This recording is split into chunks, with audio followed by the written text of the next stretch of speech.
I want to take the conversation back in time, more onto the business side now. Yeah. What moment in time did you personally think, I've got something here I can scale? So we in construction, right? So I'll give you the company where it first started is a company called Soft Surfaces Limited, right?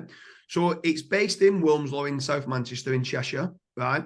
And it builds playgrounds, tennis courts, netball courts, basketball courts, 3G football pitches, like rugby pitches, all like different sports and recreational playgrounds throughout the UK.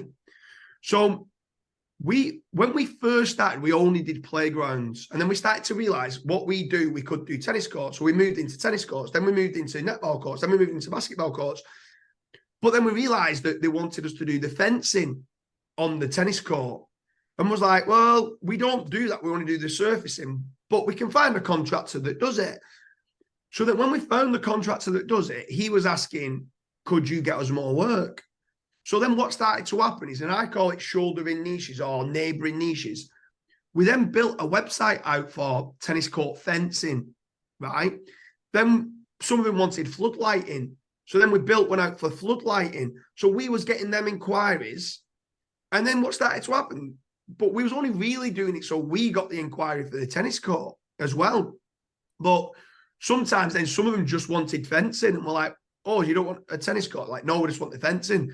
So at that point, I'm like, I need to monetize these in some way. So I just then started saying, look, if you can add us 200 quid on top of your job and give us a kickback on the job and you go and win it, happy days.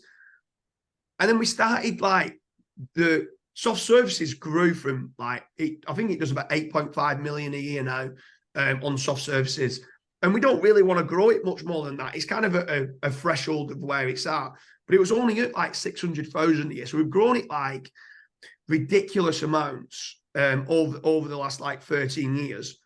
We've more than 10x'd it.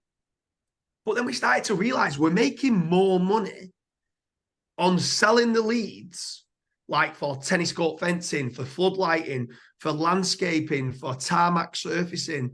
And then it kind of led on to people saying, oh, can you do car parks? Can you do the markings on the car parks? Can you do roadways? Can you do the markings on the roadways? Can you do, and it just led on then to like being like, from there then anything that a school was asking, because we mainly deal with schools and colleges and universities, they started like, oh, do you know anyone that does roofing? Or do you know anyone that does cladding? Do you know anyone that does double glazing windows? So we just started evolving from there. The model of the lead generation and what we was earning, we was like, if we could generate roofers leads, but then when they went into the school, they tried to promote us for a playground, happy days. And they was trying to get ins just to get into the schools. But then we started to realize, actually, we're making quite a lot just on these roofing leads.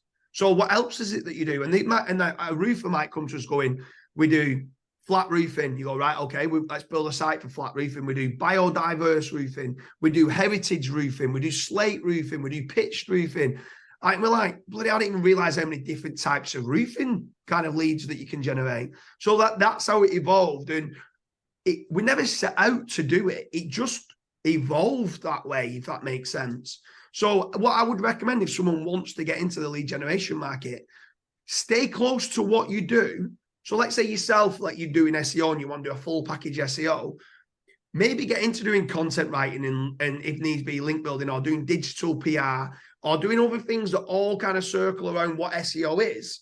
And when you get those leads, it could revolve back to being SEO. Do you know what I mean? Or it could be that someone wants Facebook ads and you go, why do you want Facebook ads? Well, I want to grow my online presence.